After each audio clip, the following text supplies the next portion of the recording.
একটা কথা কি জানেন তো?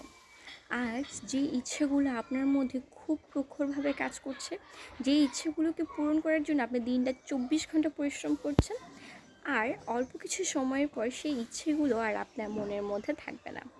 আজ যে বাচ্চাগুলোর চিল্লাচিল্লি দেখে আপনি খুবই বিরক্ত হচ্ছেন, একটা সময়ের পর আপনি এই বাচ্চাগুলোর চিল্লাচিল্লিকে খুব মিস করবেন।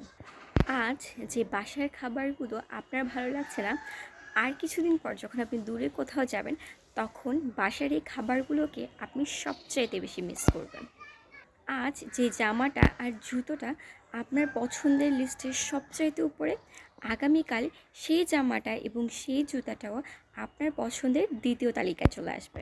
এই কথাগুলো বলার একটাই উদ্দেশ্য, মানুষের রুচি যেমন পরিবর্তনশীল, ঠিক তেমনি মানুষও পরিবর্তনশীল।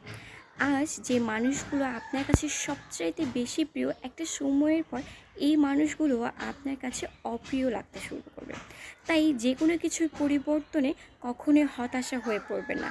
সবসময় নিজের ওপর আস্থা রাখবেন, নিজের পরিবর্তনের ওপর আস্থা রাখবেন। আজ এই জিনিসগুলো আপনার প্রচণ্ড পছন্দ, বা আজ যে মানুষগুলো আপনার প্রচণ্ড পছন্দ, আগামীকাল সেই মানুষগুলো আপনার পছন্দ নাও হতে পারে। বা আজ আপনি একটা মানুষের উপর যতটুকু আস্থা রাখছেন, এমনও হতে পারে কিছুদিন পর বা কিছু সময়ের পর সেই মানুষগুলো আপনার কাছে অনেক অপ্রিয় এবং আস্থাহীন হয়ে যেতে পারে। কাজেই প্রতিটা পরিবর্তনের সাথে নিজেকে মানিয়ে নেওয়ার চেষ্টা করুন, তাহলেই দেখবেন জীবন খুব সুন্দর হবে, আর জীবন থেকে হতাশা নামক এই শব্দটাও দূর হবে।